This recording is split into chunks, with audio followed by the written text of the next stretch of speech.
시청자 여러분 안녕하십니까? 오늘 이 시간은 예고해 드린 대로 윤석열 전 검찰총장에 대해서 3차원적으로 분석을 해보겠습니다. 저는 정치부 기자로서 나와 있는 기사라든지 뉴스를 중심으로 설명을 해드리겠습니다. 저는 정치가 의사로서 이제 이분의 정신적인 상태를 분석해드리도록 하겠습니다.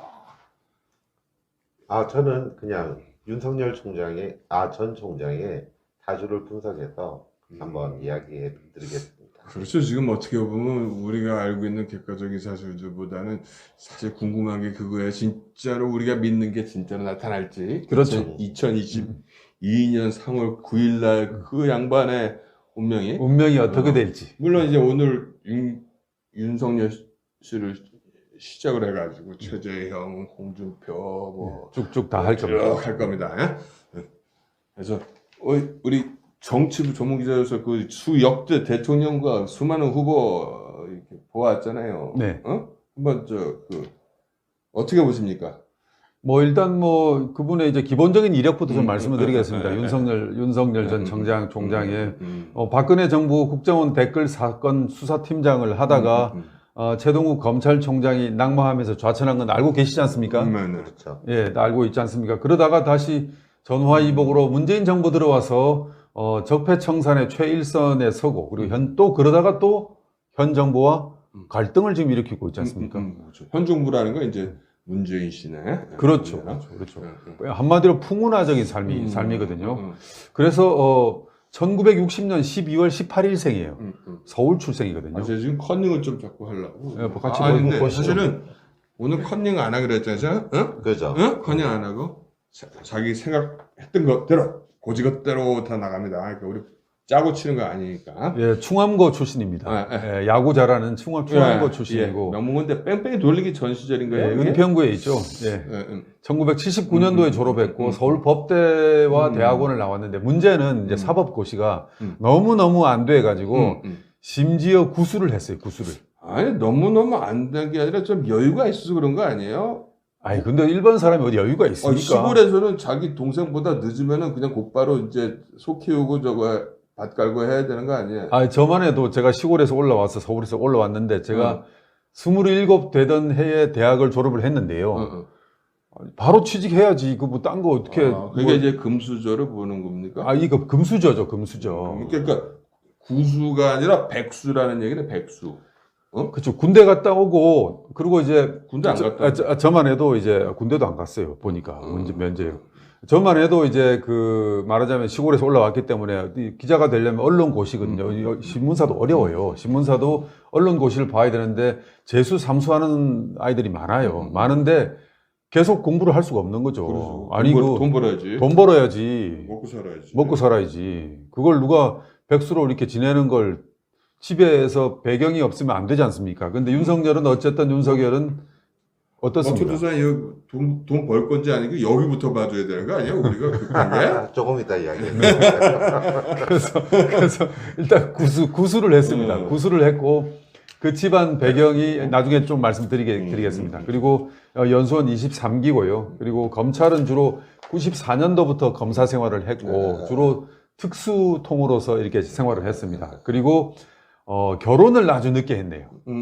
아까 어떻습니까? 보니까 53세 되던 2012년도에 늦깎이 결혼을 했는데 조금 나오는 게 있었습니까? 52세부터 여자 운이 들어오니까. 그렇게 나옵니까? 53세 때 결혼할 수가 있었겠죠. 그렇습니까? 참 안타까운 사람이네. 네, 아내는 일찍 들어와야 여자원은 일찍 들어와야 돼. 아내는 김건희 코바나 컨텐츠 대표입니다. 그리고 이제 아버지는 이제 연세대 통계학과 명예 교수로 지냈는데 아주 우리나라에서 원로 경제학자로 존경받는 분이에요. 윤기중 교수님. 농고를 나오셨죠. 예, 공주 출신이고. 예, 충남 논산. 논산? 예. 공주로 알고. 화평윤씨 문정공파 12대 손이라고 그리고 어머니는 최정자 씨인데요. 이화여대에서 강의를 하셨고 결혼 후에 사직을 하셨고 그렇습니다. 그리고 집안의 정치인은 이봉모 외삼촌이 이제 윤석열의 외삼촌인 이봉모 씨가 이제 국민당 소속 11대 12대 재선 의원입니다. 또 강릉 최씨예요. 강릉 쪽에 집거천을 이루고 있는 양반 어. 양반 집안이래요. 강릉 최씨 유명하죠. 그러니까 이제 저 충청도 하고 네, 어. 강원도를 완전히 그렇네. 수술할 수 있는 영향력이 있다. 네, 네, 네. 그리고 이제 평판이 중요합니다. 어. 평판이 이제 보니까 호방한 성격이고 그리고 통이 큰 선배, 술 잘 사고 밥 잘 사는 선배 이런 평판이 대부분입니다. 그리고 구수를 활동하는 말입니다. 신림동 고시촌에 후배들을 불러가지고 후배들을 많이 불러서 밥도 사고 술도 사고 했답니다. 그러니까 돈도 안 벌면서 그렇게 한 집안이 좀 배경이 되니까 그렇게 그러다 그랬다. 보니까 이제 저기 뭐야 저기 고시원 연수원 동기들이 네네. 다 얘기하면 유명한 사람들 아닙니까? 네, 그렇죠, 그렇죠. 그리고 지금 동기 중에서 연수원 동기 중에서 김두식 경북대 교수의 그 평이 참 재밌습니다. 거친 남자였다.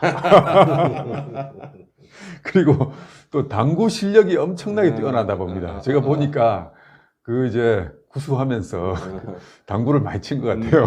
그렇죠. 예, 그리고 집중력을 위해서. 예, 병역은 이제 눈이 이제 짝눈이 시력이 안 맞아서 면제를 받았고요. 운전 면허가 없답니다. 그렇죠. 예. 운전면허 예. 운전을 못 해요. 예, 그렇습니다. 예. 그래서 지금 나온 것처럼 저는 이제 뭘 봤냐면은 아무튼 1983년도에 서울대학 졸업을 하고 법대를 그다음에 네. 사법고시를 91년도에 그렇죠. 합니다. 그러니까 전부 다 한 어려요. 근데 자기 선배들한테도 욕을 별로 안 먹고 후배들한테는 아주 그냥 지금 이제 정신과 전문의로서 그렇죠. 분석을 그렇죠. 하시는 거죠. 그러니까 이 사람 됨됨이를 보는 거죠. 보면 선후배 간의 사람 됨됨이 아주 이렇게 좋습니다. 아, 좋네요. 아주 좋아요. 이제 인기도 있는 편이고 이게 무게가 있잖아요. 네. 근데 안타깝게 이제 82년도에 이제 부동시 그러니까 눈치를 차리고 해서 뭐 그런 건 둘째 치고 근데 51살쯤에 그러니까 이 생일이 아까 얘기한 게 음력 생일이라고. 12월 18일. 그게 음력 생일이에요. 아까 보니까 예, 그 음력 생일이고 1960년 12월 18일. 그 음력 생일이고 네. 근데 이제 문제가 어디냐면 아까도 얘기한 게 똑같은 거야. 뭐냐 네. 아버지가 지금 처음에 어머니 찾아보니까 어머니 이름이 안 나오고 그냥 강릉채 씨라고 나오고 그래서 나중에 김정대 최정대 씨를 찾아냈는데 네. 그렇다면 이제 사회 보통 보면 이제 나도 형제 자매가 있고 네. 또 있잖아요. 형제 자매가 맨날 메스라가 있잖아. 네, 네. 그럼 아버지도 지금 맨날 메스라인지 몰라. 그러니까 아버지가 독자인지 아닌지 모르겠고 네. 근데 본인은 독자예요. 네. 그러면 태어난 집안은 이상 불교 집안 완전 불교 집안인데 학교는 또 유명한 사립학교를 다녔어. 서울에서. 충안고등학교? 아니 아버지. 아니 유성현 씨가 초등학교를 초등학교 윤석열 국민학교 총장. 갔다가 사립학교 사립학교 아무나 가는 거 아니에요? 사립학교를 다녔어요. 네. 그 미션계 요. 그러니까 기독교계 사립학교를 다녔고 네, 네, 네. 아주 까다로운 사립학교였대. 네, 네, 네. 예, 그런 식으로 이제 부모의 관심이 아주 많았던 자식인데 네. 봐봐요. 지금 제가 지금 궁금한 건 뭐냐면은 결혼을 늦게 한 것 같고 막 재혼이다 뭐다 얘기하는데 그거보다는 왜 독자인데 네.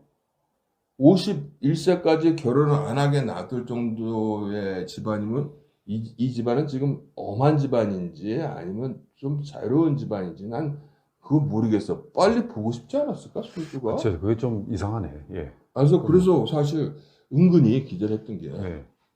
우리 머털드 사님께서 그런 거 찾아볼 수도 있다고 하셨는데 일단은 뭐 예전하고 지금하고 이제 자주를 보는 기준은 틀려서 네. 뭐 주변에 형제가 많다라고 나올 때 요즘은 이제 뭐 독자일 수도 있고 뭐 독자라면은 그 대신에 이제 친구가 많다. 네. 그리고 주변에 나와 비슷한 사람들이 많다라고 봐야 되는 거라 네.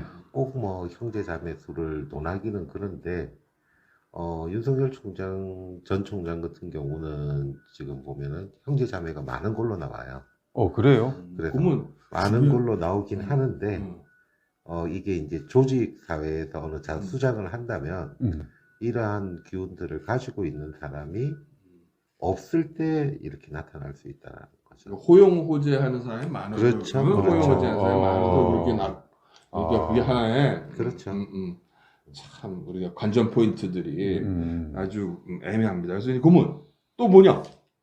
저는 이것까지 조사를 했어요. 이 부인이 성함이 어떻게 되세요? 김건희. 김건희 씨랑 결혼한 게 2012년도예요. 네. 김건희 씨가 그때는 나이가 그래도 젊은데 지금 현재 나이가 49살일걸요?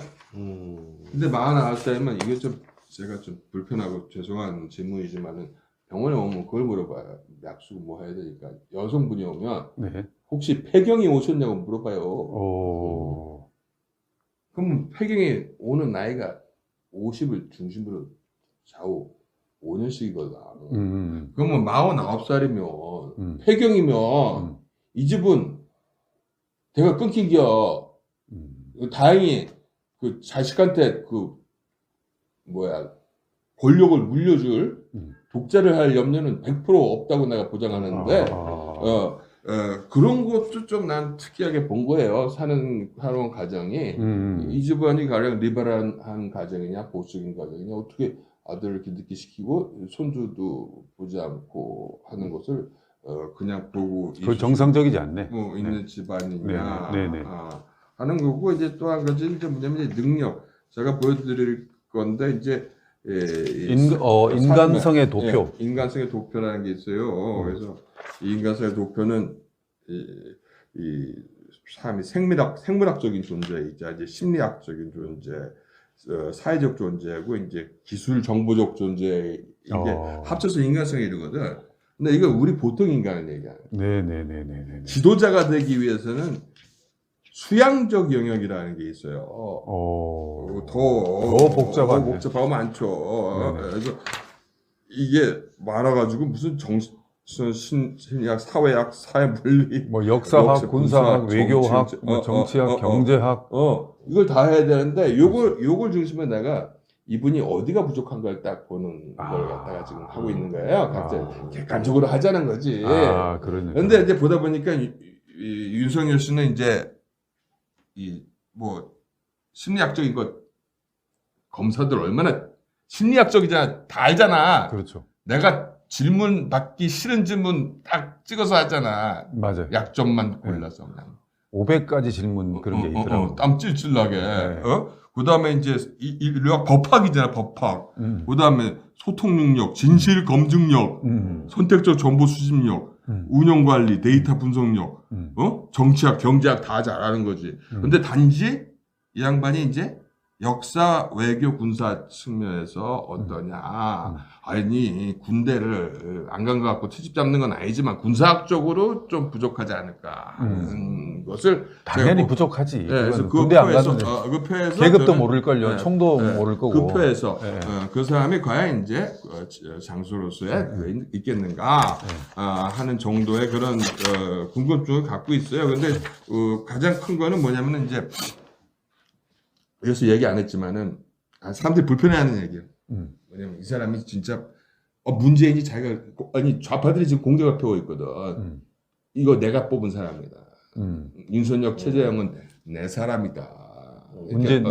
너희 쪽으로 가봤자 문 대통령이 그런 말 했잖아요. 다시 나한테 돌아올 거다. 그러니까 사람들을 헷갈리게 할 수 있잖아요. 그렇죠. 근데 그럴 때는 어떻게 하냐면 타이밍을 놓치면 안 돼. 빨리 얘기해줘야 돼. 그런 소리 하지 마라. 난 아니다. 난 네 편 절대 아니야 하고 빨리 했어야 되지. 그 타임 이미 늦었다고 벌써 나오고. 그래서 이게 정치인이 가지는 가장 큰 장점이 뭐고 법률가가 가지는 가장 큰 약점이 뭐냐면 정치는 아무나 못합니다. 정치는 어떤 그 용어가 있어요. Here and now. 영어로 하면 그렇습니다. 여기 현재 here 여기서 now. 항상 here and now에서 입장을 발표해야 되는 게 정치인이에요. 그렇죠. 그래서 정치에서 가장 중요한 게 타이밍이에요. 순간순간 여기서 현재 거기서 입장을 발표해야 되고 임기응변을 해야 되는 것이 정치인이거든요. 그렇습니다. 법률가들은 안 돼요. 그게 안 돼. 법률가들은 뭐냐면 안 되면 법전에다 물어보고 법에다 물어보고 하는데 그러다 보니까 수십 년 그런 생활을 하다 보면 자연스럽게 임기 음료 순발력이 떨어지게 될 수밖에 없어요. 아무튼 그러면 법원도 응급법원 해가지고 응급재판 열고 막 빨리빨리 움직여야 돼. 의사처럼 저기 지금 CPR 지금 하듯이. 이준석, 유시민 이런 정치인들이 왜 뜨냐면은 그야말로 그냥 순발력의 달인 아닙니까? 그때그때 바로바로 반응을 해버리거든. 근데 이 법률가 이런 분들은 그게 안 돼요. 아, 원리 원칙을 따지는구만. 그리고 안 되면 법에 물어보기 때문에 그 법에 물어본다는 게 인간 생활의 그 다양한 군상을 어떻게 법으로 다 설명을 합니까? 그래서 정치를 아무나 하는 건 아니에요. 지금 그런 게 좀 있습니다. 가장 큰 약점이 지금 제가 볼 땐 타이밍이 안 돼. 타이밍을 놓치는 봐요. 거예요. 그래서 이제 나중에 여쭤보겠지만은 우리 도사님께서 저도 이제 윤석열 전 총장 지금 이제 정치 행보를 시작한 뒤에 딱 제가 뭐 모자라는 게 느끼는 게 메시지가 안 된다고. 그렇지. 왜 그러냐면 메시지는 적절한 시대 그때 딱딱딱 나와야 그렇지, 되거든요. 그렇지. 근데 그게 안 돼요. 그러니까 순발력이 떨어지는 거예요. 자기 차례가 안 됐어도 남을 제끼고라도 나와서 해야 되는 그렇죠, 거죠. 그렇죠, 그렇죠. 그래야 정치를 하지. 네. 아니, 이제 우리 머털 도사님, 머털 도사님. 네. 께 전체를 옮겨드리겠습니다. 왜냐면 우리 거 다 알고 계시잖아요. 자, 윤석열 전 총장 같은 경우에는 그 사람이 이제 머리가 상당히 똑똑하다라고 봐요. 그래서 이제 어떻게 뭐 구술을 해서 뭐 이렇게 머리가 나쁜 게 아니냐 뭐 이런 이야기를 할 수는 있겠지만 암기 능력이 떨어지는 게 아닐까 내가 볼 적에서는 맞아. 법이다 보니 아무래도 머리는 상당히 비상한 사람이다. 암기 외우는 능력이 그렇죠. 그리고 유연성이 있다. 이 사람은. 그리고 제가 이 사주를 보면서 느낀 거는 사람을 포용할 줄 안다. 이러한 것들은 장점이 되고요. 네. 그 다음에 또 한 가지로 볼 적에는 단점으로 본다면 네. 고집이 세다. 고집 세니까 그리고 구술을 했겠지. 길을 닫는다라는 거죠. 자기가 뭔가 진행하려는 욕심이 있으면 어떤 사안에 대해서 옆 사람의 조언이 필요가 없다라는 거. 귀를 닫는다고요? 그렇죠. 지금 귀를 닫는다. 귀를 닫고 자기가 하고 싶은 대로 갈 것이다. 그래서 그게 장점이자 단점이 될 수. 장점이자 단점입니다. 그렇게 될 수 지금 있겠네요. 어떻게 보면 뭐 지금 청와대에 계신 분도 귀를 닫아버리니까 그분은 귀가 없어요. 심하게 그래서 네, 조금 맞아요. 문제가 있듯이 당겼어. 이분도 마찬가지로 그러한 게 좀 있다라고 볼 수가 있고요. 그리고 지금 현재 운은 뭐 지금 현재 뭐 운으로 본다면 네. 59세부터 66세까지인데 네. 잘못된 걸 뜯어 고치려고 한다라고 나와요. 오. 그래서 뭔가 이렇게 혁신적인 있네요. 생각이나 이런 것들을 가지고 있을 것이다. 아니 뭐 집을 고친다든지 그런 건 아니에요. 그거는 조금 틀리고요. 그래서 이제 61세인 지금은 59세부터 지금 뜯어 고치겠다라는 개혁이나 혁신에 대한 생각이 강한 시점으로 들어와 있기 때문에 어떻게 보면은 지금까지 해온 행보, 추미애 장관하고 이렇게 부딪힌다든지 이런 것들은 충분히 있을 수 있었던 일이라고 볼 수가 있고 앞으로도 그러한 일을 하지 않을까라고 싶어요. 그래서 정치권으로 온다 하더라도 그렇게 싸우는 역할을 하고 뭔가 잘못된 거를 새로 고치려고 하는 쪽에서 움직일 거라고 보이고 뭐 결론부터 이야기 드리자면 사실 그러한 곳에서의 조직에서 장 정도가 지금은 맞지 않나 그릇이 어떻게 나온 거지? 그것이 이제 검찰총장인데. 일단은 뭐 아니요 사실은 그래서 뭐 나중에 나올 최재형 씨가 감사원장이 더 높아요 급수가. 그건 그렇죠. 예. 그렇잖아. 그거는 총리급이고 예. 이건 장관급인데 그래서 이제 요걸 통해서 이제 좀 더 구체적으로 볼까요? 그렇죠. 왜냐면 하다 보면 이제 나올 겁니다. 그렇죠. 그렇습니다. 보겠습니다. 자, 잠시 살펴보도록. 네, 잠시 살펴보도록 하겠습니다.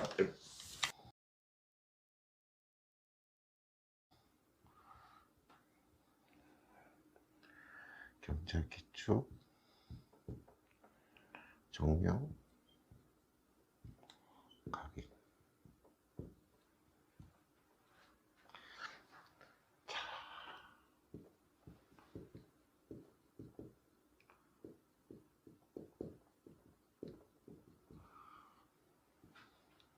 자, 윤석열 전 총장의 사주는 경자년에 태어나서 기축월 정묘, 갑인 이렇게 지금 제가 분석한 바로는 이분의 태어난 사주가 이게 아닐까라고 보고 있어요. 인터넷에서는 여러 가지가 떠돌고 있고 지금 12월 뭐 18일도 양력이다 음력이다 지금 말이 많기 때문에 그렇죠. 제가 보는 윤석열 전 총장에 대한 사주는 이걸 가지고서 그러니까 저는 인시에 태어난 걸로 봅니다. 그래서 인시에 태어난 걸로 보고 지금 풀어드리는데 일단은 뭐 아까 이야기했듯이 가정적인 문제에서 결혼을 늦게 한다라는 그러니까. 거는 저희들이 보면 52세부터 58세까지 52세에서 58세까지가 재운이에요. 재운. 예, 재라는 운은 뭐 여자도 되고 내가 마음대로 할 수 있는 것들, 남자한테는 내가 마음대로 할 수 있는 것들, 그리고 내가 관리 감독을 할 수 있는 것들이기 때문에 가정을 꾸미면은 뭐 여자도 그 관리 감독하는데 들어오게 되잖아요. 그리고 이제 돈이라든지 이런 것들을 보통 이야기를 하는 운인데 이 재운이 들어와야만 남자들은 결혼을 제때 해요. 그래서 특히나 윤석열 전 총장 같은 경우는 52세까지 재운다운 재운이 한 번도 들어온 적이 없어요. 그런데 이제 이게 큰 대운에서 재운이 들어왔다가 아빠 돈이었다 그거가? 그렇겠죠. 뭐. 그리고 돈은 두 가지로 분리를 하는데, 이거 나중에 편집해 주십시오. 예. 돈은 두 가지로 분리를 하는데, 내가 버는 돈이 있고, 받는 돈이 있어요. 그래서, 버는 돈 같은 경우는 장사나, 뭐, 내가 직접 움직여서 버는 돈들을 이야기를 하는 것이고, 받는 돈은 월급 받듯이 따박따박 나오는 돈을 이야기를 하죠. 그래서 받는 돈이 우리는 더 크고 더 좋다라고 이야기를 많이 합니다. 그래서 일반적으로 내가 쉬면 들어오지 않는 돈은 버는 돈이에요. 그래서 이 재는 버는 돈에 들어가는 거고, 이 버는 돈이라고 하는 거는 내가 뭔가 움직여서 돈을 벌려고 노력을 한다? 아니면 여자도 남자들 입장에서 마찬가지잖아요. 계속 관심을 보이고 뭔가 이렇게 해야 여자가 오죠. 우리는 왜 버는 돈 팔자야? 받는 돈 팔자가 아니고. 근데 윤석열 총장은 받는 돈 사줍니다. 그래서 받는 돈은 대체적으로 공직자들이 많죠. 공직자들이나 대기업에 근무하시는 분들.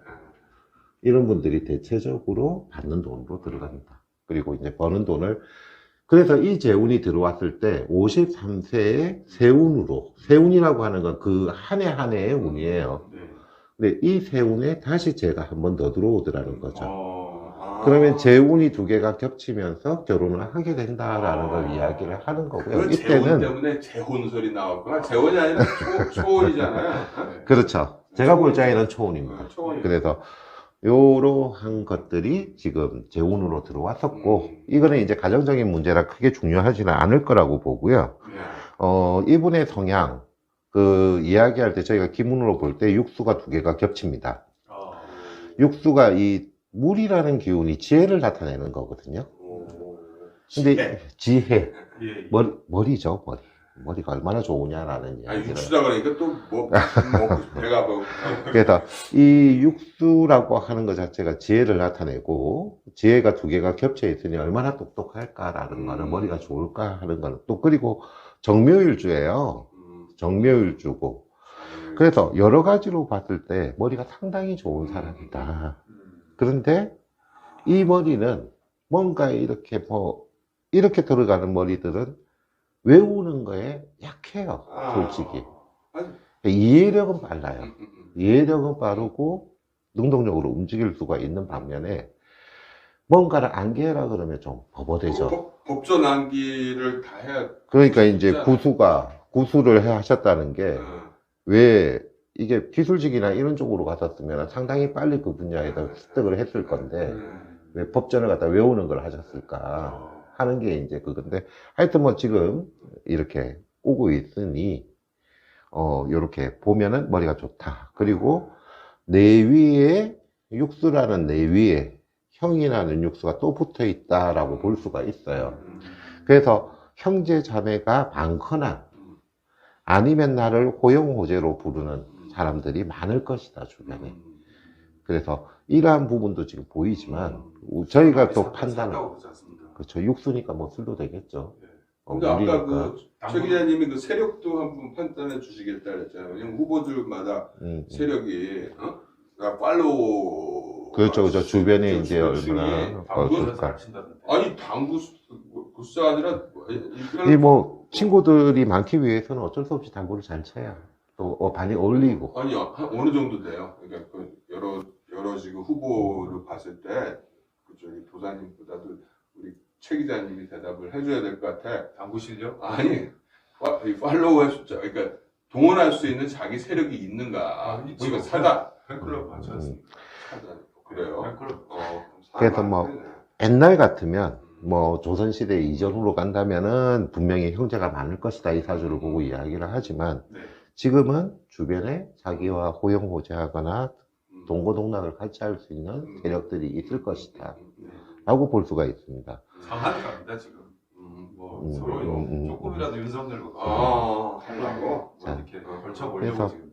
뭐 이 육수가 두 개가 이렇게 겹치면 네. 고집이 세져요. 자, 그렇습니다. 생각을 해보시면 네.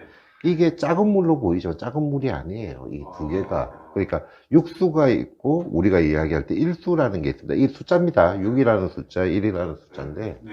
이게 이제 뭐 역학적으로 설명을 하면은 상당히 복잡해지니까 간단하게 이야기하자면 네. 일단은 물기운이다. 아, 물기운 작은 그러니까 우리가 사주로 이야기할 적에 식간으로 이야기할 적에는 개수라고 이야기하는데 시냇물이고 비라고 하죠. 네. 시냇물이고 비라고 해서 작은 물을 이야기를 하는데 시냇물은 계속 흘러가잖아요. 네.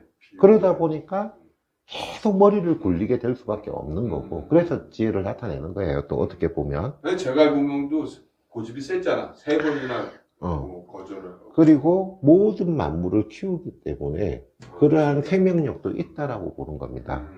그래서 뭔가 새롭게 시작하거나 이런 것들도 뭐 우리가 타로 카드를 이 방송을 보시는 타로. 분들 중에 타로 카드를 하시는 분들도 있을 수 있고 봐본 분들이 있을 건데 타로 카드에 데스 카드가 있어요.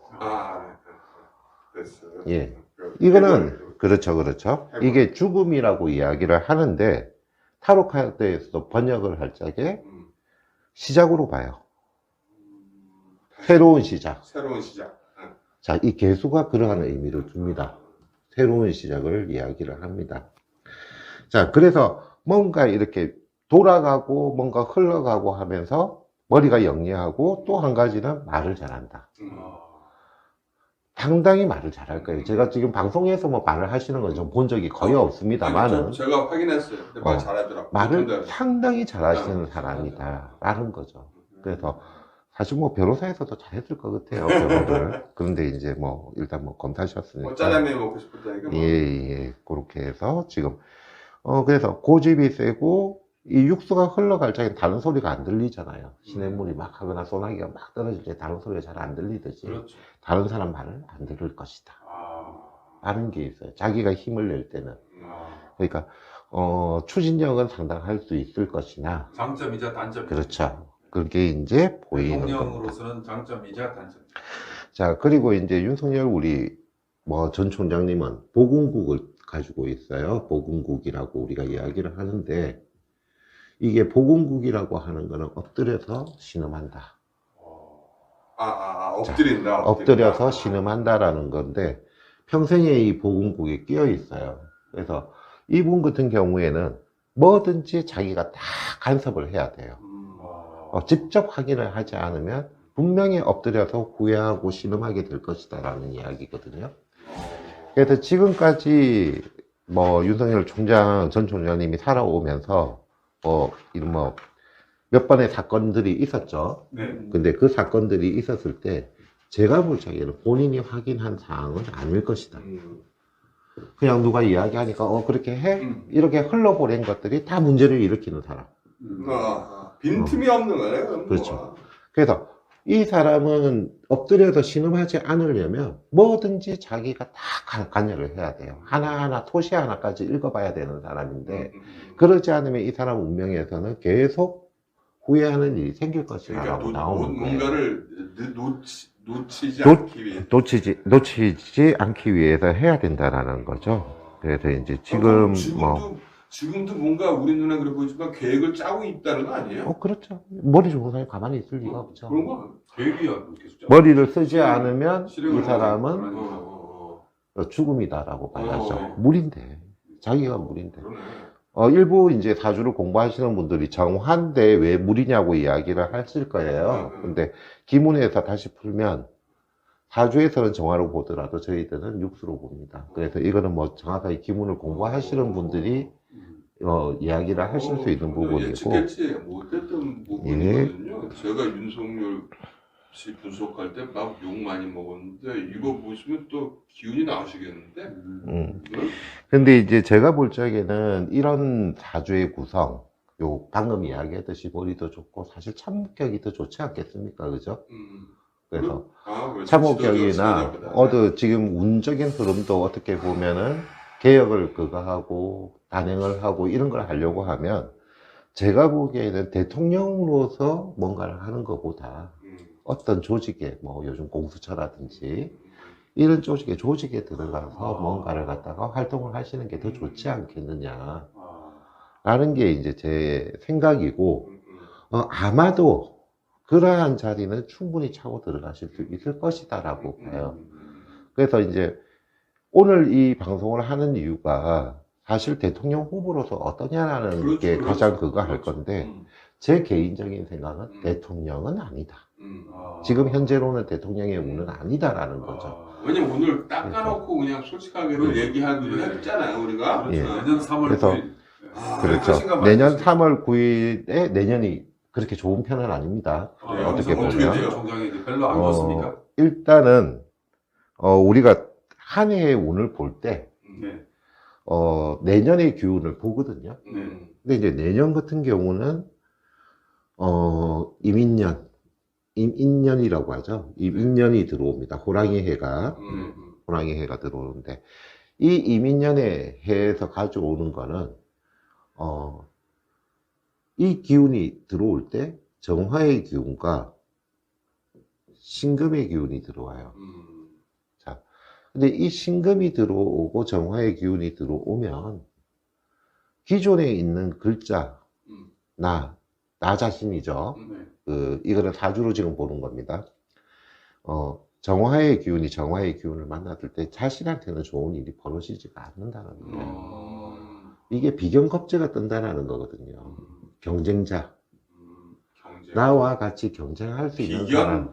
비견겁제라고 이야기를 하는데, 겁제라고 하는 말은 내 재물을 뺏어가는 사람이라는 거죠. 그리고 어깨를 나란히 하는 사람. 그래서 이제 어떻게 보면 나와 비슷한 형제 이런 것도 되지만 형제가 있으면 어때요? 부모한테 받을 적에 항상 나눠 가져야 되잖아요. 근데 그런 기운들이 계속 들어오고 있다라는 거죠. 내년에는. 그런데 내가 대통령이 되겠다? 아니, 그래도 계속 그런 식으로 경쟁을 보자면 좀 했는데. 출마해서 누군가하고 뭐 경쟁을 한다는 그런 뜻도 되지 않을까요? 뭐 내 표를 뺏어간다 뭐 그런 의미처럼. 근데 뭐 그렇게 보기는 좀 힘들 것 같고 내 경쟁자가 많다. 네. 그리고 내 자아가 조금 무너질 가능성도 있다라고 봐야 돼요. 내 자리를 뺏어가는 거니까. 그래서 내 자리가 뺏긴다고 봐야지 이걸 갖다가 뭐 나란히 간다라고 보기는 좀 제가 보기는 힘들지 않느냐라는 거고, 뭐 신금이 들어오면은 뭐 신금이 들어올 때 이 묘하고 묘신 뭐 기문관살이라고 이야기하죠. 기문관살이라고 해서 사실 우리가 기문관살에 들어오면 정신병을 거론을 합니다. 그래서 정신병에 가까운 그런 치료를 정신과 의사한테 한번 가보시는 게 어떠냐라고 이야기를 할 수 있고, 이 기문관살이 들어오면 좀 엉뚱한 행동을 해요. 얘들 광해분이나 연상분 같은 그래서 그러한 행동들을 하기 때문에 이 신금의 기운, 내년에 인년이지만 인년과 충하는 기운이 들어오거든요. 그래서 충하는 기운, 신금이 들어왔을 때 묘신, 이건 조금 위험하지 않나. 그래서 어떻게 보면은 내년의 기운이 그렇게 좋은 건 좋은 편이 아니다. 아니네. 그래서 내년에 대선을 노린다 그러면 조금 힘들지 않을까. 차라리 그냥 기관장, 어느 기관장으로 가시는 게 제가 맞지 않을까 싶습니다. 제가 이야기해가지고 또 윤석열 전 총장님을 뭐 이렇게 지지하시는 분들한테 욕을 먹을 것 같긴 한데 그래도 제가 보는 바는 이렇습니다. 그냥 소신껏 제가 이야기를 드리는 거고요. 아이고, 감사. 고맙습니다. 그 말씀 잘 들었어요. 아이고. 아, 예. 감사합니다. 마이크가 여러 대가 아니어서 혼자 마이크 독점하고. 저 모털 도사님 이야기 잘 들었습니다. 이번 마지막으로 이제 윤석열 전 총장이 이제 정치적으로 앞으로 대선까지 내년 3월 9일까지 풀어야 할 과제를 대략 한 3가지만 이렇게 맞아요. 정리해 보겠습니다. 네. 얼마나 우리가 지금 위해 주는 거야 이게. 맞습니다. 대선 후보가 되기 위해서는 넘어야 할 고개가 한 3가지 정도 있습니다. 크게 한 이 정도로 정리가 됩니다. 첫 번째는 국민의힘입니다. 국민의힘에 입당할 것인가, 독자적 정치 세력화를 할 것인가, 그리고 입당을 한다면 언제 입당을 할 것인가, 그리고 독자적 세력화를 한다면 물론 이제 뭐 끝까지 독자적 세력화를 할 것인가, 절충안도 있겠죠. 네네. 그렇죠. 이제 아예 처음부터 입당을 하든지, 안 그러면 끝까지 완주를 하든지, 안 그러면 중간쯤 어느 정도 독자적 세력화로 가다가 마지막에 이제 단일화를 한다든지 뭐 이런 선택이 있습니다. 그리고 정치 초년생이고 특히 전국적인 대통령 선거를 하려고 그런 말입니다. 2가지를 맞춰주지 말아면 안 돼요. 뭔데요? 자금력과 조직력입니다. 있는 거 아니에요? 뭐 주변에 뭐 도와주는 사람들은 많으니까. 그래도 그것 가지고는 안 됩니다. 그것 가지고는 대통령 선거라고 하는 것은 그 제가 여러 번 대선을 봤지만 그 정당 조직을 무시하면 안 되거든요. 그게 완전히 그 시군구 단위의 구청, 동네 단위로 불뿌리처럼 촘촘하게 박혀 있는 그 정당 조직이 동원되지 않고서는 대통령 선거를 할 수가 없어요. 그거 아주 만만치 않습니다. 그래서 자금력, 조직력 이것이 있습니다. 대략 한 어쨌든 7, 8월이 마지노선이 될 것 같습니다. 그렇습니다. 입당을 하든지 안 그러면 독자적 정치 세력화를 하든지 그 어떤 갈림길이 곧 얼마 남지 않았습니다. 2번째는 비전입니다. 지금 이제 대통령은 국가의 최고 지도자 아닙니까? 그래서 국민의 모든 생활 영역을 다 총괄하고 그렇게 해야 되기 때문에 지금 윤석열 검사가 사람 잡아넣는 것밖에 할 수 있는 게 없지 않습니까? 지금까지. 그렇습니다. 지금까지 평생 동안 한 일이 개인을 자유로운 개인을 법이라는 토대로 옥죄해서 구속시키고 원래 검사라는 말 네. 자체가 영어로도 맞습니다. 그래서 경제, 외교, 통일, 인권, 환경 등에 대한 자신이 비전이 이제 시험대에 오를 것입니다. 머리는 빌리면 된다고 하는데 그것 가지고 안 되거든요. 이 비전을 어떻게 보여줄 것인가. 2번째 과제입니다. 3번째는 그 일종의 윤석열 전 총장의 가족 의혹입니다. 그렇죠. 이것이 지금 얼마 전에도 송영길 민주당 집권 민주당 대표가 윤석열에 대한 자료를 차곡차곡 쌓고 있다 이렇게 얘기를 했죠. 그래서 또 어떤 제2의 생태탕이 나올 줄 모릅니다. 그래서 특히 장모라든지 아내라든지 여기 대해서 네거티브 공세를 할 건데 대선은 정치 전쟁 아닙니까? 조작된 사실까지도 실제로 과거에 이회창 한나라당 총재가 왜 대선이 안 되냐면 아들 병역 의혹인데 전부 다 거짓말이었거든요. 그런데 끝나고 나서 거짓말이라는 게 밝혀지니까 무슨 소용이 있습니까? 사실 저랑 아까 저기 도사님하고 네. 살짝 얘기를 해봤는데 네. 혹시 이제 그 내각제로 바뀌면은 네. 아까 그랬잖아 관운이 네. 응? 그 내각제로 대통령하고 총리잖아. 일단 뭐 총리 정도 할수 있지 않을까? 지금 이제 현실 그 정도는 충분히 가능하지 그렇죠. 않을까? 근데 현실적으로 아니 그럼 총리 쪽으로 내각제로 가자고 하는 거 아니야? 내각제 개헌은 좀 현실적으로 지금 정치 일정상으로 힘들다고 봐야 됩니다. 그건 뭐 변수가 되지 못하는 건 일단 좀 빼놓고 3가지 말씀드렸죠. 또 나를 나 빼놓고 한다는 국민의힘 입당 문제 그리고 언제 입당할 것인가 안 그러면 끝까지 완주할 것인가 그 아주 어려운 고기가 있습니다. 2번째는 본인의 비전을 보여주는 것 그리고 특히 가족과 3번째는 가족과 관련된 그 네거티브 공세를 어떻게 방어하고 대응해 나갈 것인가 그런 맷집을 통해서 윤석열 전 총장이 이제 대선 후보로서의 어떤 그런 능력을 보여주는 것이 될 것 같습니다. 네, 오늘 2분 다 고생 많으셨습니다. 아유, 잘 봤습니다.